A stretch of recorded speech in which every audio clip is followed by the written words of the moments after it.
सुना ये सनम अब कैसे रहब तहरा बिना हम।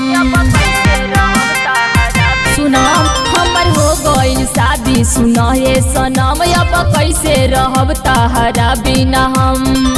याद पड़ी आवे हमके तू कुछ कहना। नैहरा में रहलू जैसे खुश वो सही ससुरों में रहना। ए हो नैहरा में रहलू जैसे खुश वो सही ससुरों में रहना।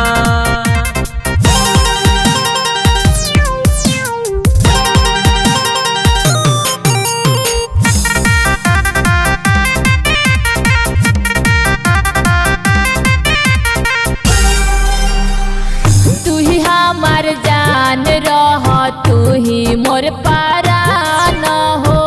तोहरे पा लागल रहे हमारो ध्यान हो। तोहरे पा लागल रहे हमारो ध्यान हो। तू ही हमार जान रह तू ही मोर परान हो। तोहरे पा लागल रहे हमारो बोलो कैसे समझाई जान ले ली जान तोहार ई जुदाई। काठ के करे जाको के रोव जानी सहना। नैहरा में रहलू जैसे खुश वो सही ससुरों में रहना। ए हो नैहरा में रहलू जैसे खुश वो सही ससुरों में रहना।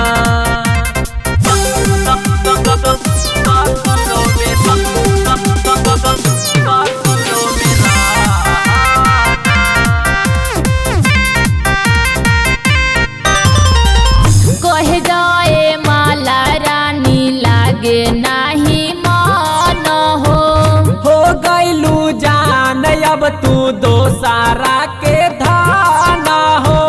हो गइलू जान अब तू दोसारा के धान हो।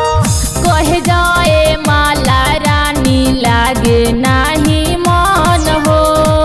हो गइलू जान अब तू दोसहरा के धान हो। मिले आव तू जानू बटहरा पे हक साथियवा के हो जाई हमरा पसक।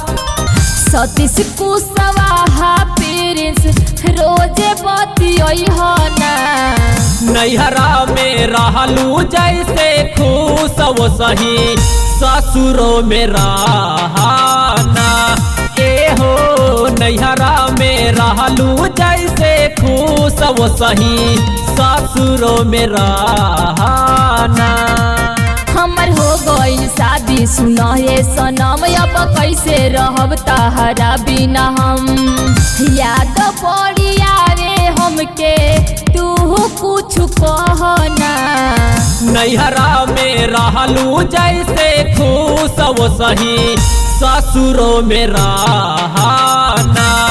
ए हो नैहरा में रहलू जैसे खुश वो सही ससुरों में रहना। अरे कैसे रही हो।